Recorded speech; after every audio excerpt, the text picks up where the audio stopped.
Serving is such an honor, whether you serve 4, 6, 8, 10, 12, 20, 30 years, but everyone has an off-ramp. You cannot do this forever. Towards the end of people's career, they're literally sticking it out and staying in professions because they are afraid to make that leap. They are afraid to battle the unknown. We've had this for our whole adult lives, and now we're having to take our skills and abilities and go out in the outside world and bet on us. We're going to have to bet that we land where we're supposed to land. Welcome to Exit Buddy, Veteran Stories to Guide You. This podcast shines a light on real struggles and triumphs of veterans navigating life after the military. In each episode, we dive into heartfelt stories of resilience, setbacks, a little humor, and growth as veterans transition and find new purpose in civilian life. And here for the journey, we're your host. I'm Rachel. And I'm Kathleen. If you're looking for inspiration, practical advice, or just a reminder that you're not alone in your transition, Exit Buddy is here to help you thrive beyond the uniform. Enjoy today's story from our next honorary Exit Buddy. Rachel, how are you doing today? Kathleen, so excited to be here, and I can't wait to hear another story. Yeah, so we're excited to welcome Joey Meininger today, an Air Force veteran who served 20 years as a firefighter and now dedicates himself to helping transitioning veterans navigate the emotional challenges of leaving military service. Joey, thank you so much for joining us today. Yeah, it's my pleasure. Thank you. Joey, we are so excited you're here, and we like to start our stories kind of at the beginning. It never makes sense to start in chapter 3. So much goodness happened in those first chapters. So we want to start in your first chapter and kind of how you decided to join the military, and then how did you go into the brave world of firefighting within the military there. So would love to hear more. So my dad joined the military pretty early on in his life. So about 18 years old, he joined. Pretty soon after that, I was around in this world and welcomed in this world. So that's all I knew. We grew up, I say my home was primarily Germany. So what I remember as a kid from kindergarten to about the 10th grade, I spent in Germany on an Air Force base there that's now closed. So really growing up in that environment and kind of seeing how, my dad navigated life. He got to travel. It seemed like everything kind of worked out for him. It seemed like a pretty good fit for me. Probably my junior year in high school, I took the ASVAB and kind of made my journey there. So I often joke to people that my dad was a recruiter at the end of his Air Force career, so I didn't necessarily have a choice in joining. Probably 1 month, his quota was a little bit low, and I took one for the team. And so it worked out pretty well for me. I went to MEPS, and during MEPS, it's a tough decision for a 17, 18-year-old kiddo to make on what profession they want to do. So they offered me a bunch of things, and they offered me a flying job and said, hey, you could be a radar guy on an AWACS. And I didn't know much about the aircraft at the time or the locations you can go to or anything. So I just thought it would be a good opportunity and jumped on that. Once I got back to the recruiting office, a buddy of my dad's, it was another recruiter, said, hey, Joey, didn't they offer you firefighting? And I was like, yeah, man, but no thanks. Thanks, but no thanks. Like I had no prior family knowledge or any history or any lineage of the fire service. So all I knew was it was a pretty dangerous job and it wasn't something I was interested in. And then he sold me on the piece of, he's like, well, man, let me tell you. He's like, their schedule is awesome. He was like, they live together, they cook together, they train together. It's like essentially you get to hang out with your buddies. He was a recruiter. Yeah. And I was like, tell me more. And interestingly enough, my dad came back in the office. I was like, hey, well, can I switch my job to be a firefighter? And he's like, I guess. I mean, the other job is a flying job. You don't want a flying job? And I was like, no, man, I think I want to try this out. And I jumped ship and joined there. And probably, 20 something years later, I reached out to that recruiter and thanked him for kind of taking that step that day and pushing me in that direction, because it really turned from a job into a passion. And that was kind of how the journey started into the Air Force.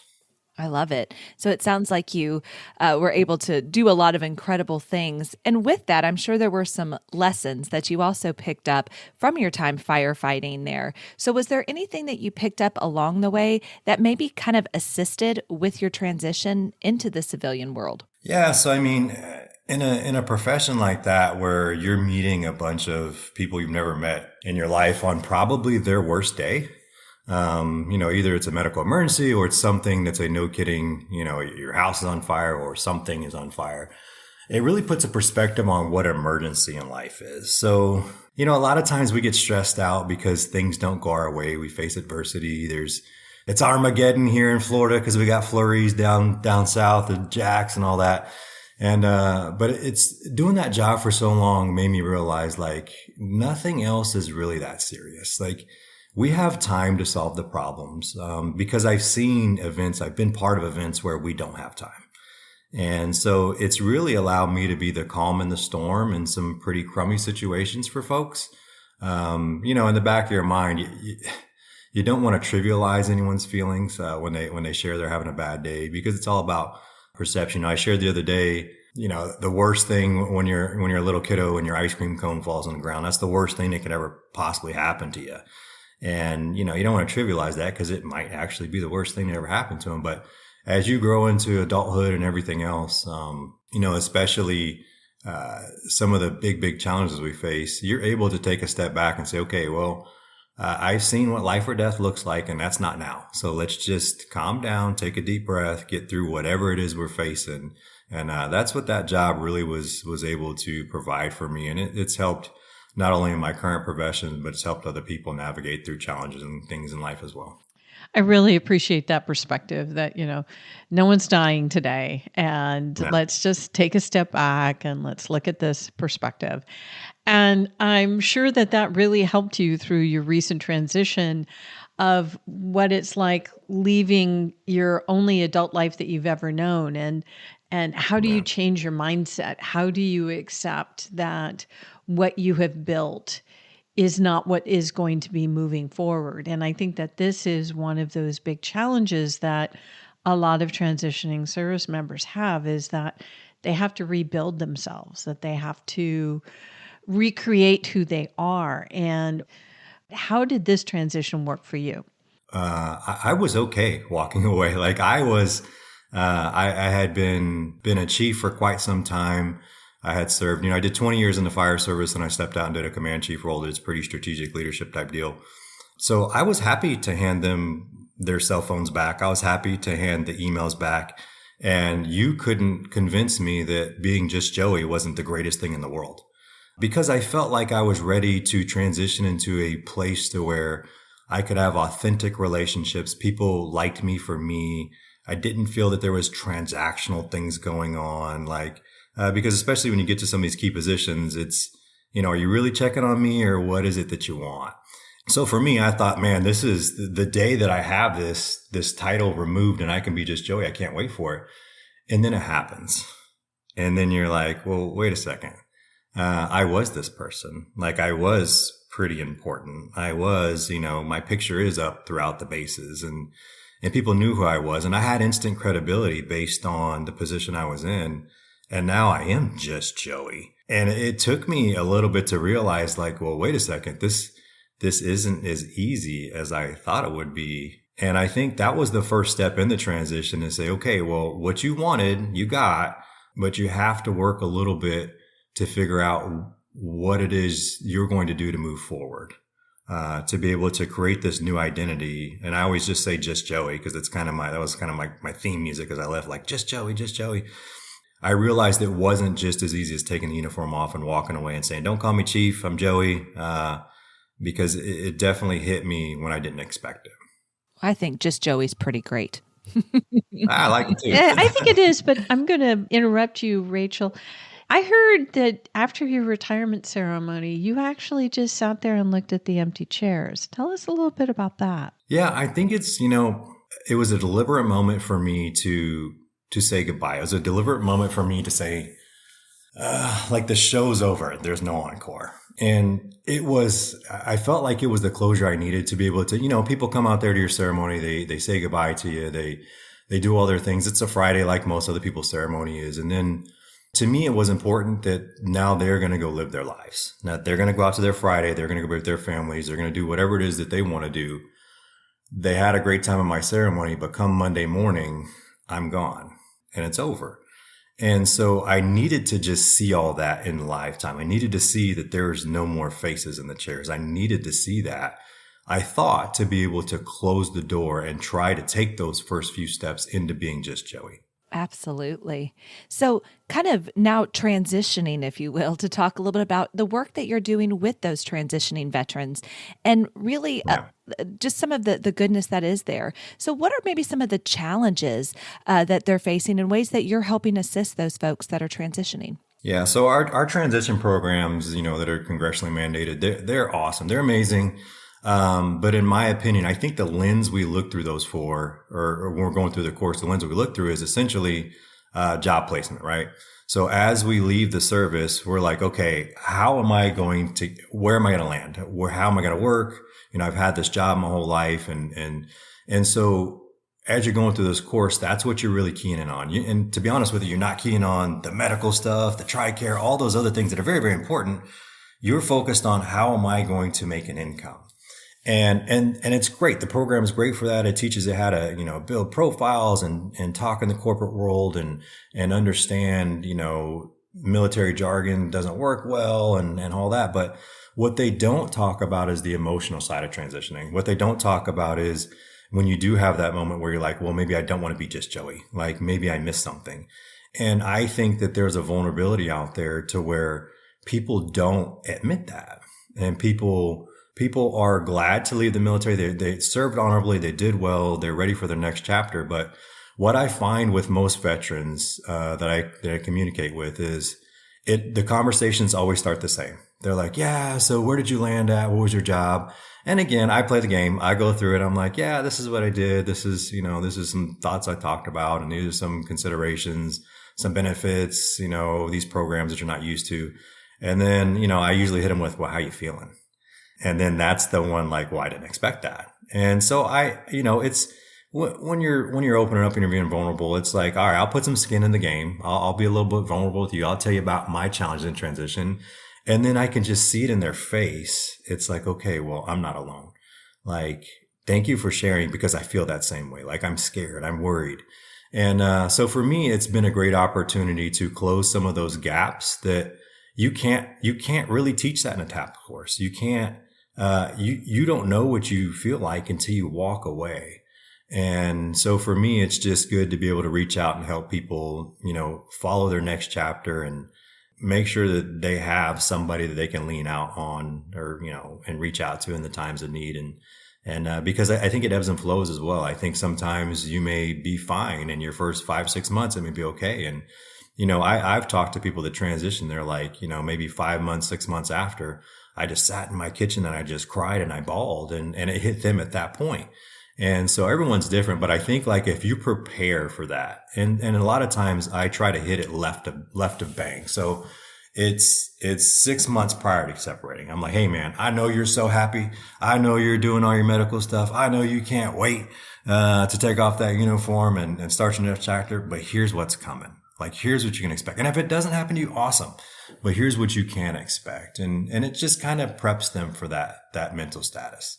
So let's talk a little bit more about your tactical advice that you share with veterans, because, you and I have sort of the same mindset that people think that, or veterans think when they're transitioning out, that first job is their forever job right after the military. Yeah. And the Department of Labor actually keeps statistics on this. And more than 85% of veterans in their first year transition to another job. So all of this pain that people go through trying to find that first job, they're going to have to do it again in another year. And so making sure that they have the right preparation, making sure that they understand the ins and outs that, as you said, aren't completely shared in the TAPS program. So what are some of the tactical advice that you share with people? Yeah, I think one of the big ones is, as I transitioned, I thought there was two paths. I thought, like, based on where I was going to be next, was you have two options. And I still believe this. I think you pick the location that you want to retire at, or you pick the job in which you want to do, and the location is where the job is at. So that's kind of the fork in the road on your transition program. But what I try to encourage people to do, just based on those stats that you shared, is, there's a good possibility, and I would call it pretty probable that you're not going to be doing that same job within your 1 year. So you've uprooted your life, you've landed in this location, and maybe it's not the ideal location. And maybe it's not about chasing the job. Maybe it's about chasing location, and then the job will follow. So that is one of the pieces of advice I give to, I just talked to a guy last week and he's looking at Florida, and I said, yeah, man, focus on the area. Like, obviously we know where our marketability is at. It's in, bigger cities or places that are close to bases or whatnot, but choose a location you want to do, and then pick the job. So that way, in the event that you are one of these 85%ers that don't find that to be a great fit, then you could transition into something pretty easily and still not have to uproot your life. And I think if you look at some of the things, especially towards the end with our senior folks in the services, that's one of the frustrations that kind of forced them out is, I'm tired of moving. I know personally I moved 6 times in my last 8 years, and I felt like a nomad. I couldn't tell you my address. I couldn't tell you anything because I was always living out of boxes. And so for me, like, finding a place where it was going to be at least my, 5 to 10 year plan was the most important. So that's one of the tactical things I always try to tell them is like, hey, focus on the location, and the job will follow. And I think one of the things that I hear as well is, well, I'm a little worried because I'm 4 months out. I want to pick the location and I haven't got the job offers or the interviews or whatever. But we have to understand that corporate doesn't work like that. We don't, in the military, we see vacancies, 6 months, 1 year out. We know that people are going to have those positions vacated because we have PCS cycles. But civilians don't know that. And they're not really tuned into hiring you 4 or 6 months out. But that is very stressful for you because that's what you've known your whole life is, I know what my job is. I know what I'm going to be doing. I'm going to know where I'm going to be moving. And so with veterans, that's just another piece of advice I give is, hey, just keep the location, but realize like the job, the actual narrowed down to what you're going to be doing probably won't be super visible until about 1 or 2 months out. So now that we've talked a little bit about the tactical, let's talk about that other scary side of the transition. What's the elephant in the room? Personally, I believe, serving is such an honor, whether you serve 4, 6, 8, 10, 12, 20, 30 years, it is a great service to your country, and it is a very admirable thing to do. But everyone has an off ramp. Everyone does. You cannot do this forever. And what I found through some really kind of intimate conversations are that towards the end of people's career, they're literally sticking it out and staying in professions because they are afraid to make that leap. They are afraid to battle the unknown in the outside world because we have guaranteed positions, we have guaranteed income. We've had this for our whole adult lives, and now we're having to take our skills and abilities and go out in the outside world and bet on us. We're going to have to bet that we land where we're supposed to land. We're having to do that. And a lot of times that is a deterring factor for a lot of folks making that decision, that career decision. Like, hey, is it time for me to get out? Well, if it's time for you to get out, it shouldn't really be based on you being afraid of what's next for you. And I find way too often it is. You stay in because you're afraid. And I don't know that that's the best life decision for people. You've provided us some really great advice, really great perspectives. What is one last piece of advice you have for our audience? I think just recognize you can't do it alone. I think that a lot of times, depending on what position the military has you in, we have admin professionals, we have medical professionals, we have maintenance professionals, you name it. You have a lot of tough jobs out there. And to be honest with you, like a lot of these jobs are very hard to do. And at the end of the day, when you raise your hand to support and defend the Constitution of the United States, that is a unlimited liability clause. Like you essentially swore an oath that you would protect your country at all costs. I don't care what job you did. So that takes courage. And I think as you transition, you've built this courage in yourself so much that you think you have to be super courageous when you take the next chapter on, and you have to take it on alone. And it's definitely not the case. And there is, I appreciate what you guys do with this podcast and getting perspectives of a lot of transitioning veterans out there. There are cohorts. There are so many of us that are out there trying to be in this space and trying to help people. And the reason why is because there's a genuine need. I think that would be my last little piece of advice is just realize that you're going to get in your feels. Realize that, there are going to be times when you're going to need somebody else to help you navigate this, and realize it's not really about a job. It's about an identity on the way out and who you are. And there is no answer day one. It may not be an answer 6 months out. June will be 2 years for me, and I feel like I'm pretty comfortable now being just Joey, but it took quite a long time to get here. Joey, thanks so much for sharing your story with us today. I really appreciate your time. Yeah, of course. Thank you.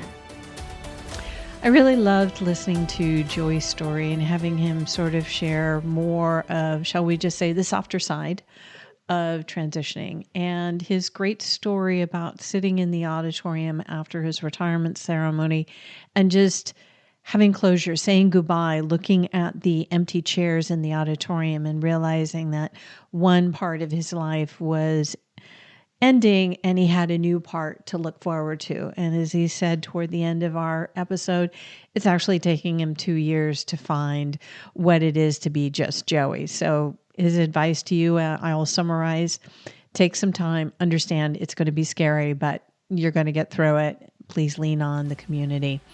Thanks so much for listening to another episode. Please follow for more episodes.